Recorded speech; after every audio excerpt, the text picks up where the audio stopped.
Hey guys, Jason from Iconic Metal Gear.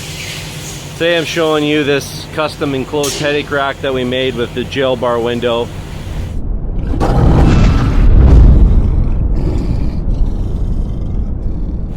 It's got the 30-gallon hydraulic tank option and the two side boxes down on either side.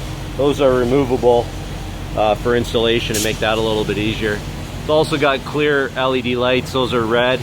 And we did a little door up top here, which is kind of neat. So, you know, maybe for some extra storage, and everything's all pre-wired for the customer. So it's kind of a neat idea. Center box there. Put some straps or jugs, whatever they want in the center. More products like this. Check us out at iconicmetalgear.com. Check us out on Facebook or check us out on YouTube. Thank you.